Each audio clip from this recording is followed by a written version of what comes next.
Thank you, Dr. Bob. All right, welcome everybody. It's so nice to know that we have a group that is gathered in person this morning, and that also through the miracle of technology that we welcome all who are viewing us online around this country of ours and indeed around the entire globe. This Sunday, we continue our discussion topic for May, which has been focused on emotions. Today's talk is if you are happy and you know it. How exuberant are you about life? I know that this is an area that I could use some work in from time to time. Are we happy to be alive no matter what is going on in our lives? No matter what the appearances may be, we are in the divine flow of goodness, and that life in its fullness is showing up as us, as you and as me, everywhere. Can we simply celebrate life today and be happy to be alive and living in a world that offers us so much goodness and so many ways to express goodness in our world? But what if you aren't feeling so exuberant, or there are things going on in your life that bring you down?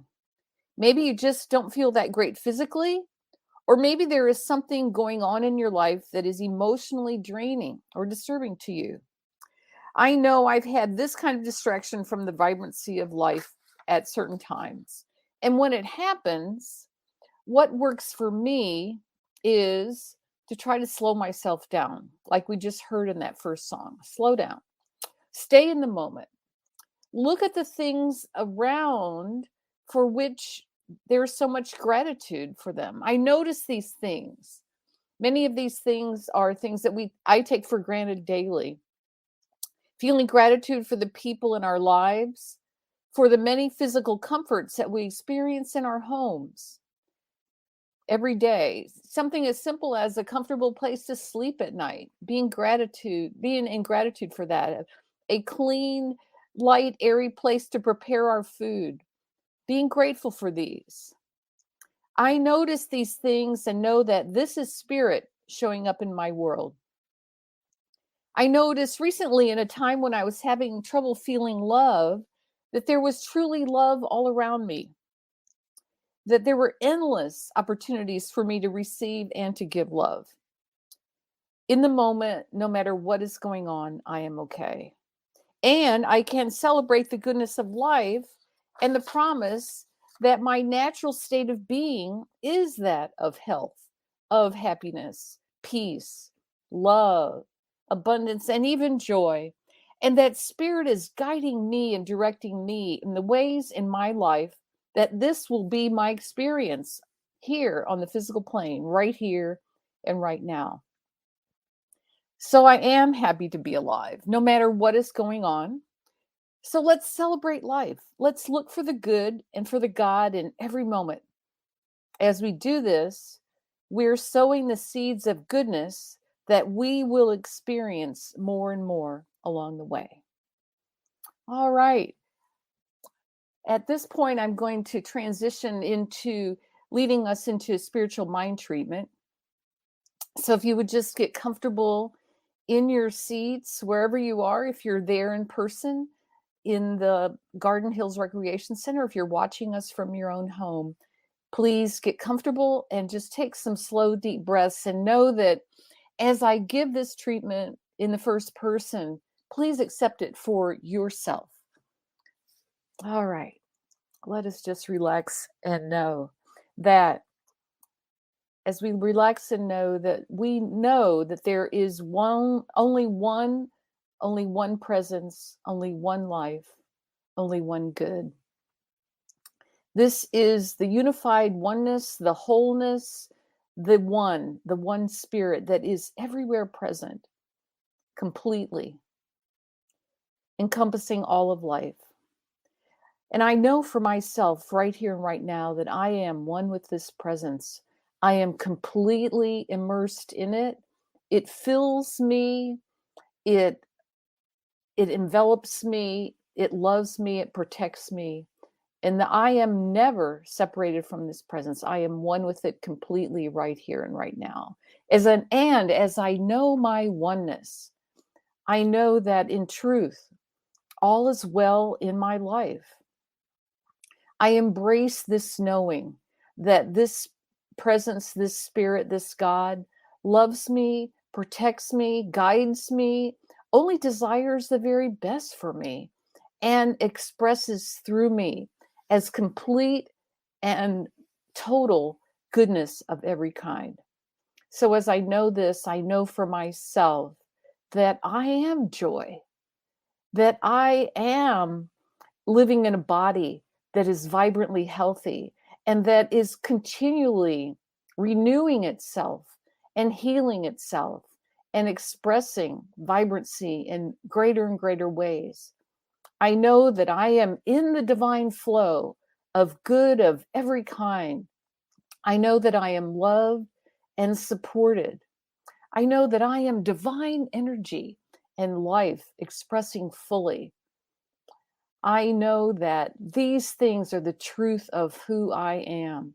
And as I sink into this knowing with gratitude, I pay attention to the world around me. I see good everywhere I look, and I am grateful. And this is what I focus my mind on, knowing that all is well. I turn away from any idea that I need to be sick, lonely, sad, unworthy, unhealthy, struggling, poor, lonely, any of those things. I just turn away from all of that. Instead, know that spirit only desires the express the best and the greatest through me and desires this for me in greater and greater ways. So this is my truth. My truth is divine, vibrant health. My truth is deep, abiding love. My truth is endless energy. It is opulent abundance. It is deep, loving relationships. And it is a life that is beautiful and worth living in every single way.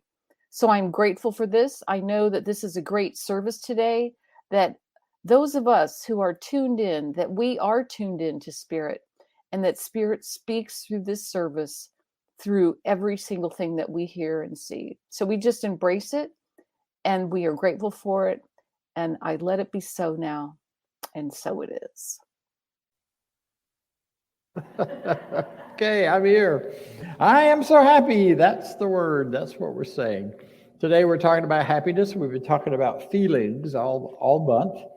Some people's favorite subject and some people's less than favorite subject. The whole subject of happiness creates a whole lot of silliness sometimes because we get the idea that pursuing happiness will get us what we want. And if we don't just try to be happy all the time, somehow something's wrong with us. Hopefully, this crowd that's here knows better, but I want to talk about it a little bit anyway. So, being happy. How do you? What? You know, there are different ways to be happy. Some of the silliness about it is that we try to be happy by ignoring what's going wrong. They call that bypass, and they call that denial. And you can have all sorts of stuff maybe underneath the surface, and yet you want to be happy, so you find ways to be happy anyway.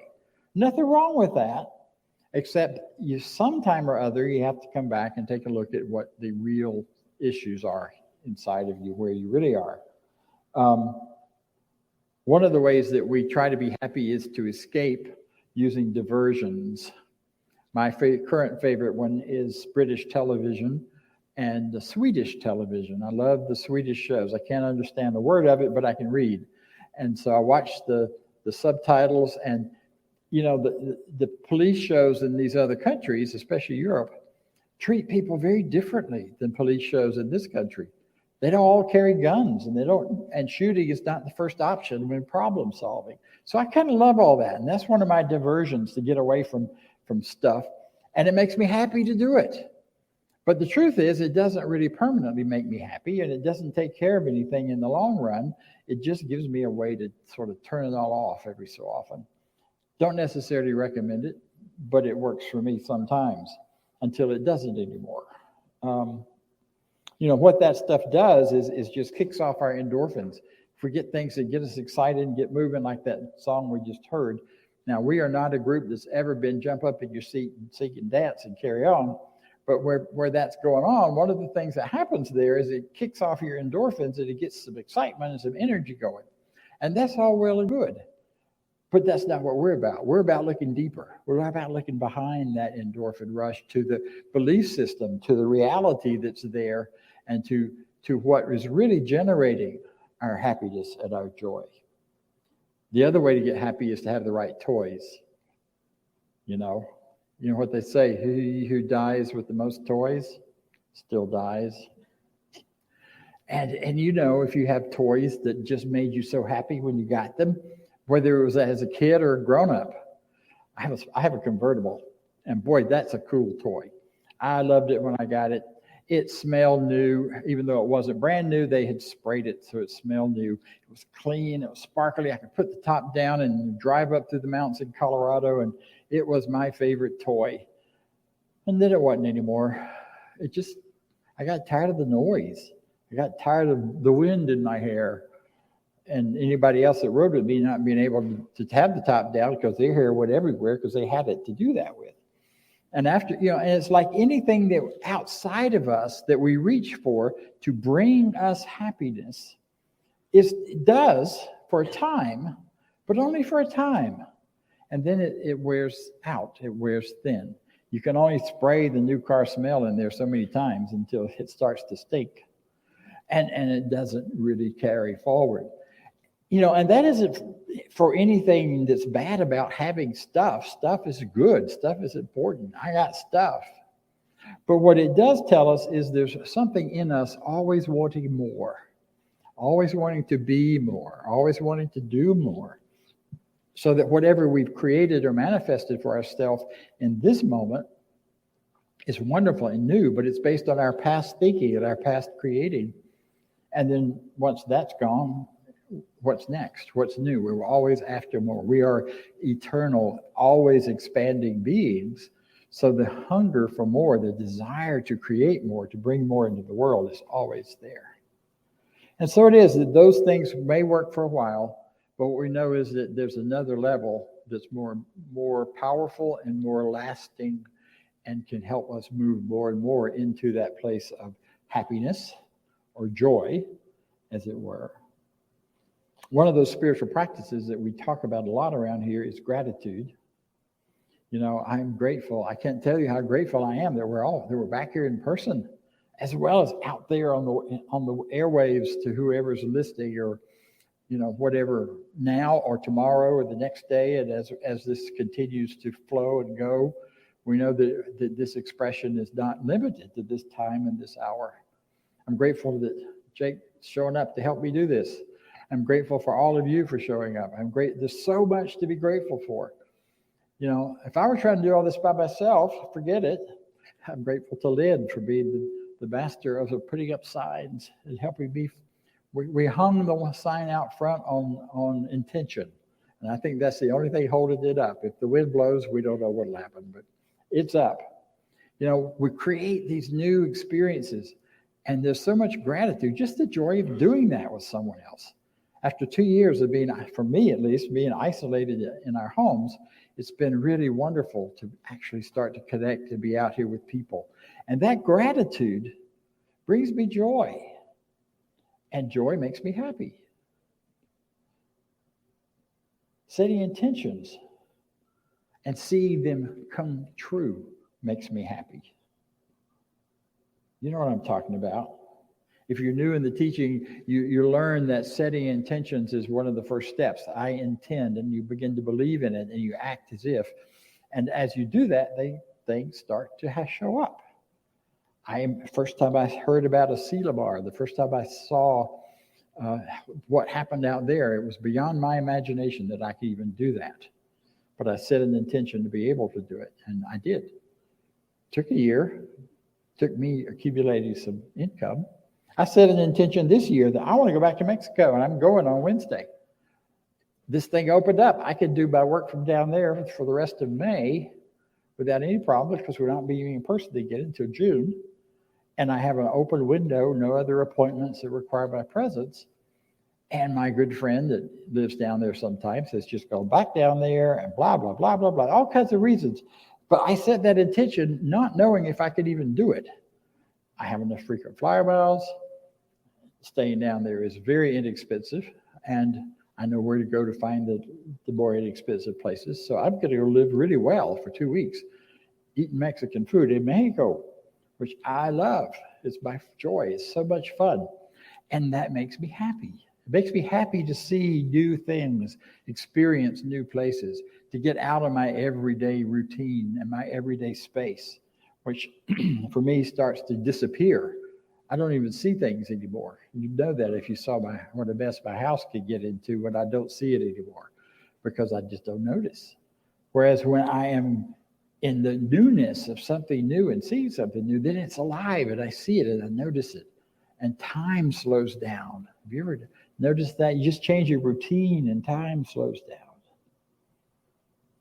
So you get into this teaching, you start doing affirmations, you start seeing results, and you begin to grow from that. And you begin to get this wonderful notion that I just changed my thinking, changed my life. And it happens. Except the thinking then has to go a little deeper. And that's usually accumulated by shift happening. You all know about shift? SHIFT. I have a great t-shirt from Teen Camp where the F is made very, very small and the rest of it, the other letters are all there. I'll let you imagine what that looks like. Shift happens. Things come along and they just throw us all off of whack, all out of whack. All things that we thought were just so smooth and easy, all of a sudden, boom, they're gone or they're changed. And then we have to dig deeper. Then we have to look deeper into ourselves to see, what do I really believe about change? What do I really believe when bad things, quote, bad things happen, or things I label as bad? What kind of messages do I tell myself about who I am as a result of that? Do I want to make me wrong or bad or stupid? I have all those little messages that sometimes pop up. I heard them plenty of times back in my past. I get to choose whether I'm going to bring them into my present. And that's where the work becomes about returning to our joy, returning to our truth, returning more to who we are. And then we let it begin to grow. We turn back to gratitude. We turn back to setting intentions. We turn on to going forward in knowing who we are. You know, they say in all of your knowing, know yourself. That's the key. That's the important part. To really be willing to know yourself and to know the hard questions about yourself. You can't do that always by yourself. We do it in relationship. In fact, some of my best teachers in that kind of relationship were the people I did not get along with at all. Still don't. Because they were holding up a mirror to me of things I just as soon pretend aren't there, like anger or controlling or any of those negative things I would call negative. But what those relationships do is give us the opportunity to change those things or to choose to operate in a different way. Instead of being victimized by our thinking, I get to decide about my thinking, because we can choose what we believe and what we think. And that's what this whole teaching is about, is learning to choose, learning how we choose. How do we make that difference once we've chosen something different? What are the practices? How does it all go? How does it all work from there? So there's a wonderful philosopher that is not well known or talked about a lot. His name was Dr. Martin Larson, Larson, and he wrote a lot of books on New Thought and about science of mind and other things. He was born in 1897, so he's a bit older than I am and most of the rest of us.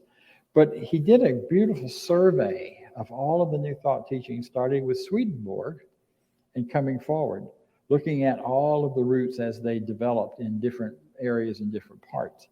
And it's a fascinating, dense academic book, history, where he goes back and not only talks about who the people were, but what they really believed and how the various teachings kind of work together and fit together, and where they agree and where they disagree and they diverge.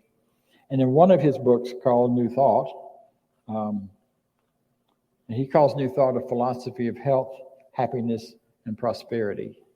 And he says in that the universal life, the life we all participate in, forever unfolds itself in all of its infinite evolutionary forces in the cosmic scheme of things, the big picture.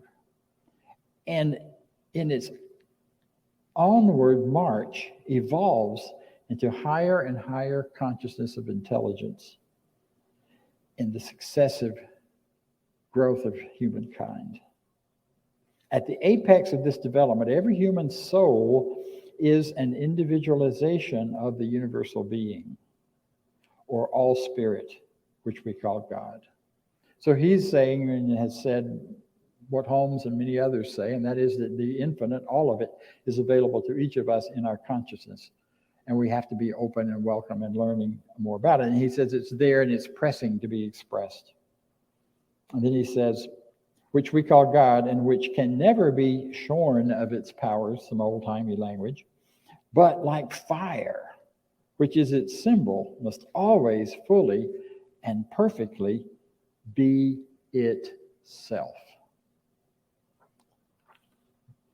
The reason I wanted to share that with you is because I think that is a key, and maybe the key, to lasting happiness. Maybe not lasting in terms of every minute of every day, but to return again and again and again to that place of happiness, to that place of joy, is to really and truly and deeply know yourself.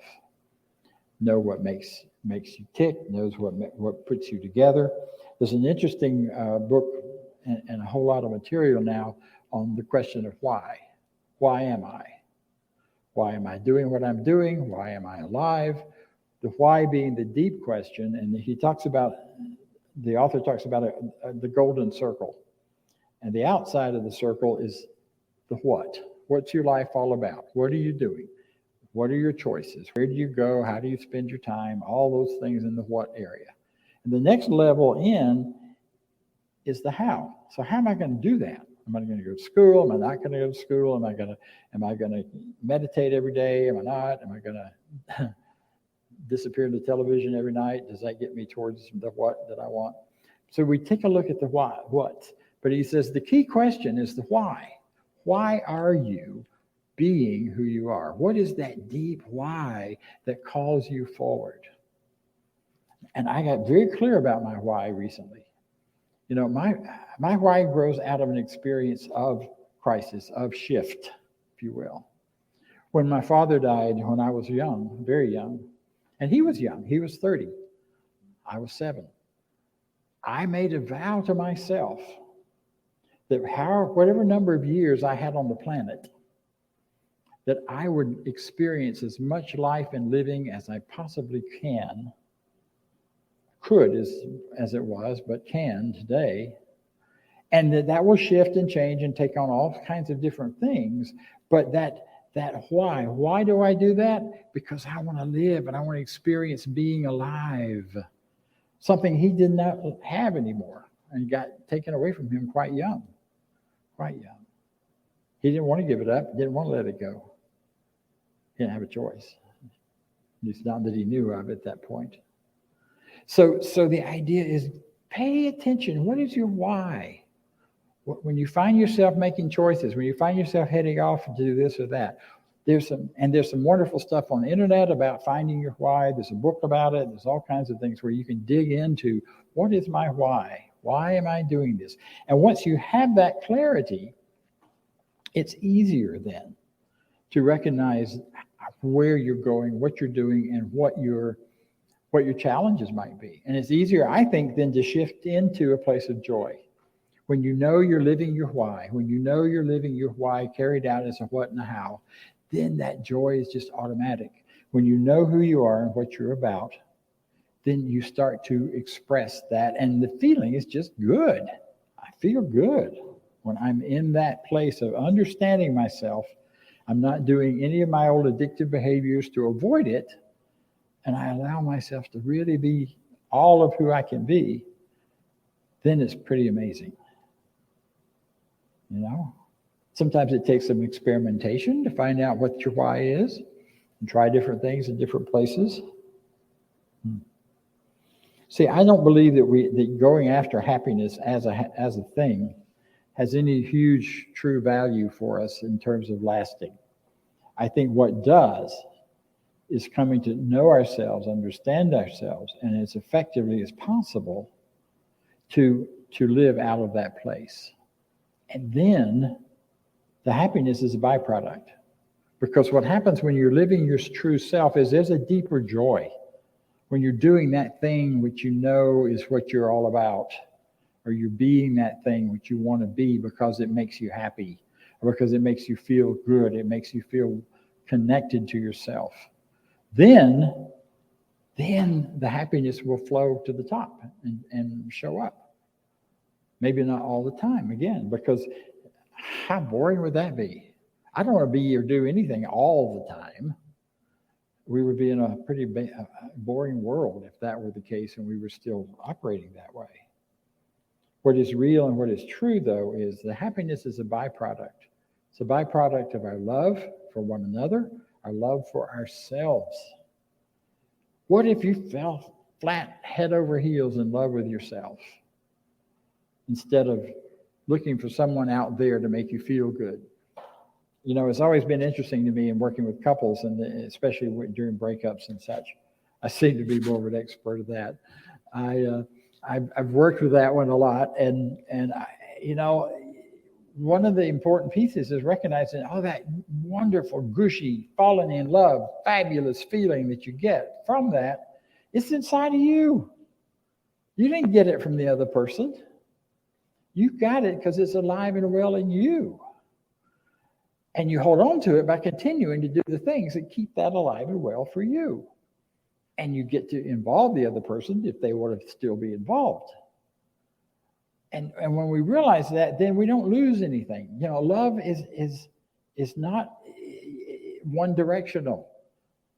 Love doesn't go anywhere. I love that phrase. One of my most wonderful teachers passed away recently, J. Scott Neal.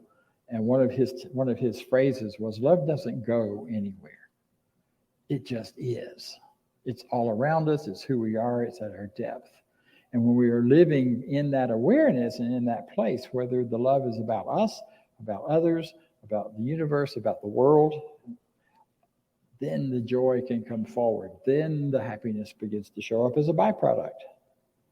It comes from living from self-knowledge and freedom. Freedom for me is a real driver. You know, I love my freedom. I love the freedom to be and do and go and live and choose, all of that comes with it. And that freedom then allows me huge gratitude and huge joy. So there's a lot of different ways to do this. People measure it with individual stories. If you think about your story in relationship to some larger story, perhaps the hero's journey, which is all about that journey to the self and the going out and coming back, and the going out and coming back, the circling and circling. What are the dragons you may face along the way? They're just dragons. They're not going to do you in because you're the hero in the story. You'll always be unfolding and coming back.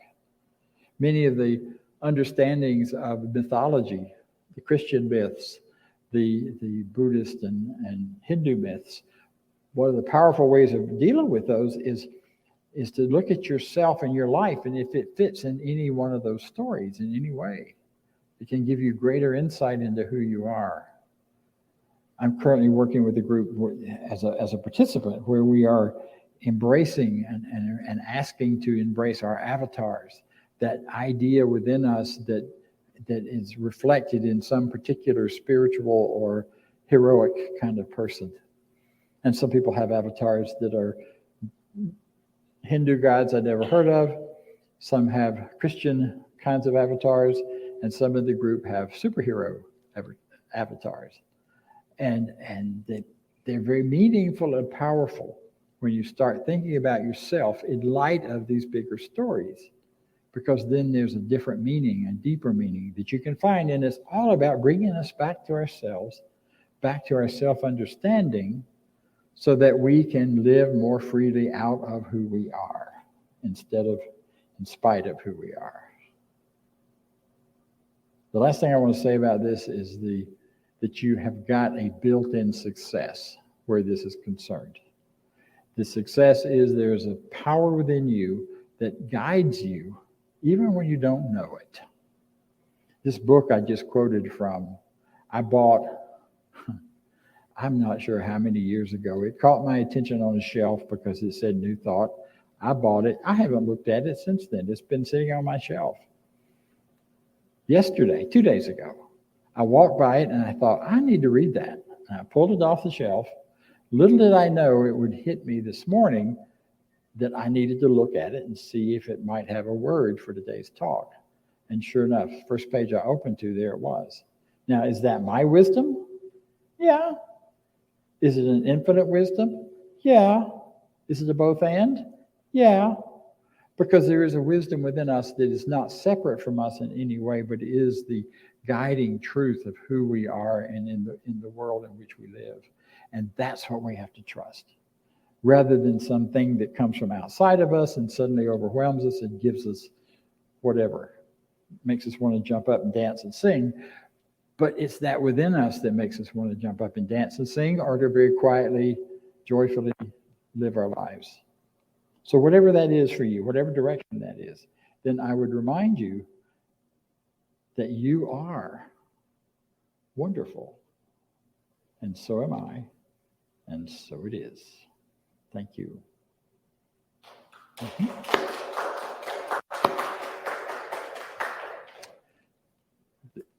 Today's affirmation, I'm happy to be alive, living a joyful life.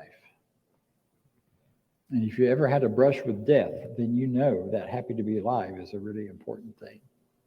So today I want to just share a word or two about prosperity. We are, as you know, meeting both here and online. And I want to thank those of you, many of you, who are contributing so much to assist us here with doing that. It costs more money now that we're back in place and in person. And I say back, we're not back at anywhere. We're going forward into an in-person experience. And I'm so grateful for the contributions. We've already had quite a few right here today, this morning, and the others that will come in online and continue to come in online. So, we are a center that believes in prosperity and believes in freedom and believes in giving.